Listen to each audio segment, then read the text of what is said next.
Oke, kita langsung mulai aja nih. Di pembahasan kali ini, kita bakal ngulik sebuah kisah transformasi yang jujur aja inspiratif banget. Ini bukan cuma cerita biasa soal bisnis di pedesaan ya, tapi tentang gimana sebuah komunitas itu akhirnya sadar sama potensi raksasa yang mereka punya dan bangkit jadi kekuatan ekonomi yang solid.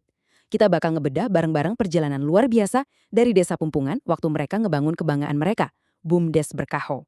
Sekarang, coba kalian bayangin, ada sebuah pasar tradisional yang super sibuk. Konsumennya tuh nggak cuma datang dari satu desa aja, tapi dari 12 desa di sekitarnya. Perputaran barang dan uangnya pasti luar biasa cepat kan? Tapi gimana jadinya kalau potensi ekonomi yang masif itu sama sekali nggak punya wadah atau manajemen formal dari institusi desa? Keuntungannya lewat gitu aja, dan masyarakat lokal nggak dapat manfaat maksimalnya. Nah, ironisnya, itulah realitas yang terjadi bertahun-tahun di Pumpungan. Gara-gara ketiadaan lembaga pengelola itulah, desa Pumpungan ini bisa dibilang ibarat raksasa ekonomi yang lagi tidur pulas. Potensinya gede banget, bener-bener luar biasa. Tapi ya nggak tersentuh.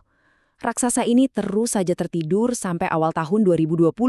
Nunggu satu percikan aja buat ngebangunin dia, supaya roda ekonomi desa bisa bener-bener jalan. Nah, percikan itu akhirnya datang juga. Kita masuk ke bagian pertama, maraton membangun, langkah awal BUMDes. Jadi semuanya mulai berubah drastis di awal tahun 2020, waktu Pumpungan dipimpin sama kepala desa baru yang energinya tuh luar biasa. Langkah pertamanya tentu aja ngebentuk BUMDes. Tapi yang keren dari prosesnya adalah ini bukan sekedar perintah top-down atau mandat dari atas ke bawah loh.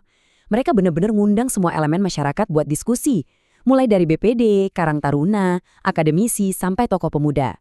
Dari situ dibentuklah tim khusus yang kerja maraton nyusun aturan sampai ide bisnis dan ditutup dengan musyawarah desa buat peluncuran resminya. Benar-benar inisiatif murni dari akar rumput. Nah, yang paling menarik sekarang adalah angka 45 juta rupiah ini adalah modal awal yang diambil dari dana desa tahun 2020. Mungkin kedengarannya sangat sederhana ya buat ukuran modal perusahaan desa, tapi ada satu poin penting di baliknya. Kenapa mereka nggak pakai modal tambahan dari patungan masyarakat dulu? Jawabannya, karena mereka sadar kalau mereka ini masih baru. Mereka mutusin buat ngasih bukti kerja nyata dulu, ngebangun kepercayaan publik, baru nanti melangkah lebih jauh. Strategi yang bijak dan penuh integritas banget kan? Modal yang nggak seberapa tadi, nyatanya dibarengi sama kompas moral yang kuat banget. Sisi resmi BUMDes Berkaho itu jelas, mewujudkan kesejahteraan masyarakat melalui pengembangan usaha ekonomi dan pelayanan sosial. Jadi mereka ini nggak murni cuma ngejar cuan atau profit, tapi tujuannya bener-bener buat ngebangun kesejahteraan desa secara keseluruhan.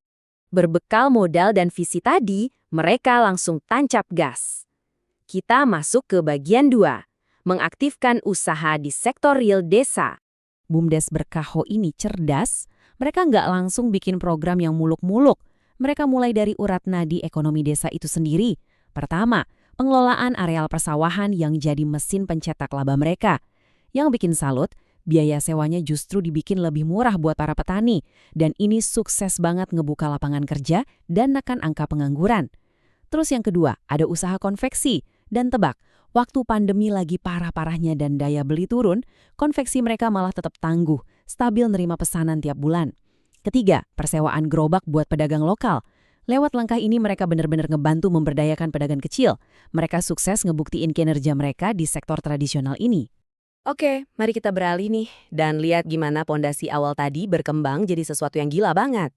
Bagian 3, inovasi akademik, lompatan tak terduga. Coba bayangin betapa kontrasnya dua hal ini. Di satu sisi mereka punya unit usaha yang merakyat dan membumi banget.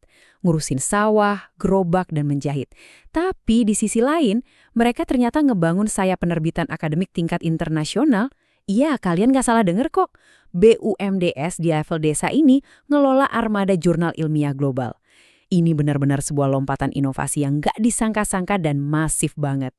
Dan dari sini kelihatan jelas banget keseriusan mereka. BUMDes Berkaho menerbitkan dan ngelola 5 jurnal akademik sekaligus loh. Ada jurnal Nawasena Bakti yang fokus ke UMKM dan pemberdayaan desa, terus IJMRI buat riset multidisipliner kayak teknologi dan kesehatan, belum lagi jurnal untuk studi hukum, teknologi pendidikan, sampai riset pendidikan Islam. Bayangin aja, sebuah badan usaha desa memfasilitasi riset global. Inisiatif ini literalnya naruh desa Pumpungan di peta literasi akademik dunia. Keren banget kan?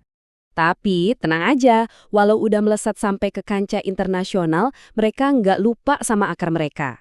Kita masuk ke bagian 4, kolaborasi sosial untuk masyarakat. Kalau kalian ingat visi awal mereka soal pelayanan sosial, nah inilah bukti nyatanya.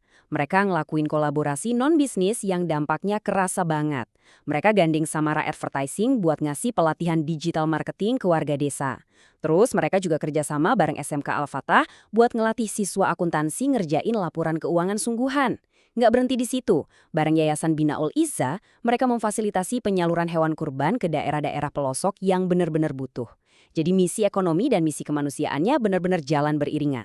Jadi poin krusialnya adalah Desa Pumpungan udah ngebuktiin kalau keterbatasan awal itu sama sekali bukan halangan. Dari sebuah potensi pasar yang bertahun-tahun dianggurin, terus dimulai cuma dengan modal 45 juta rupiah dari desa, mereka bisa berevolusi gila-gilaan. Dari ngurusin sewa gerobak, sampai jadi penerbit jurnal internasional dan agen perubahan sosial buat warganya. Kisah BUMDes berkarya HAU ini adalah cetak biru nyata gimana tata kelola yang benar bisa ngerubah nasib sebuah desa.